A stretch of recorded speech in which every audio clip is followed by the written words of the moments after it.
compte rendu de la 10e réunion du Conseil des ministres du gouvernement provincial. Il s'est tenu ce lundi 17 juillet 2023 dans la salle des réunions du gouvernorat, la 10e réunion ordinaire du Conseil des ministres du gouvernement provincial de la Chopo, sous la conduite de son Excellence Madame la Gouverneure, Maître Madeleine Nikomba Sabango. 2 points étaient inscrits à l'ordre du jour, à savoir 1. État de la province. 2. Restitution du rapport d'évaluation des faits de route des ministères sectoriels. 1. État de la province. Invité à présenter le rapport sur l'état de la province, Son Excellence, Monsieur le ministre provincial en charge des sports, faisant l'intérim de son collègue de l'Intérieur empêché, a rassuré les membres du Conseil de la situation généralement calme sur toute l'étendue de la province de la Chopo. Une ambiance tout autre a néanmoins été observée vers la fin de la semaine passée avec la série de dépôts à la CENI des candidatures pour la députation nationale. Parlant de l'état d'esprit de la population, celui-ci est tout aussi calme. Toutefois, son attention est focalisée sur la dépréciation monétaire du franc congolais par rapport aux devises étrangères et principalement le dollar américain.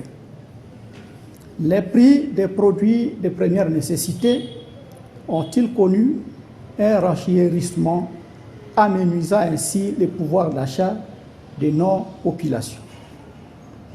Sur le plan politico-administratif, il s'observe une bonne collaboration entre les 2 institutions provinciales, à savoir l'Assemblée provinciale et le gouvernement provincial.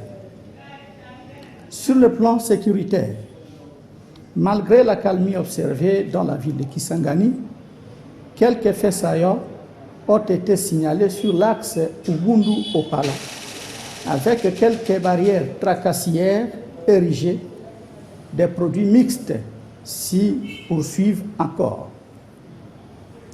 Des exactions causées par certains malfrats identifiés dans la commune de Mangobo. Des cas de vol avec plusieurs biens de valeur emportés dans la commune de la Chopo. Des maisons de paisibles citoyens visitées par des inciviques et autres malfrats dans la commune Kisangani. 2.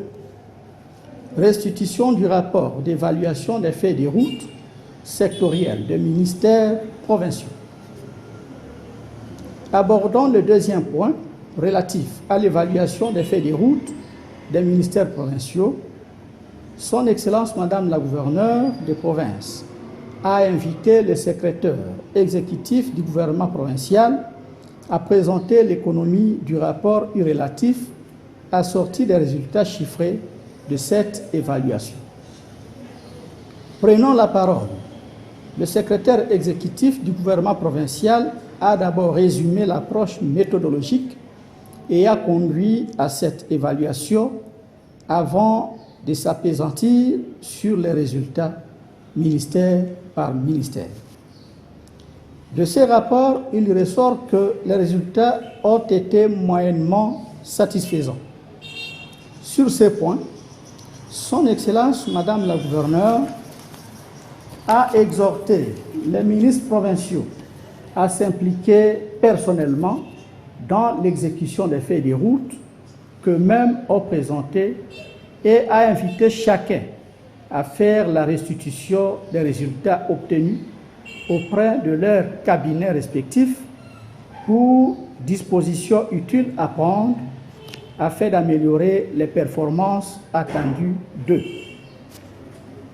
Après échange, débat et délibération, l'ensemble des ministres provinciaux ont pris acte du dit rapport tout en rassurant l'autorité provinciale des lendemains meilleurs et donc en prenant le ferme engagement de faire mieux pour améliorer les scores dans le futur.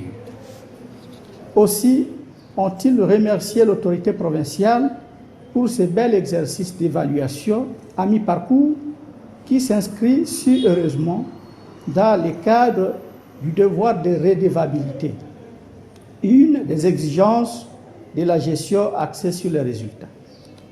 Commencée à 8h16, la réunion a pris fin à 9h35. Je vous remercie.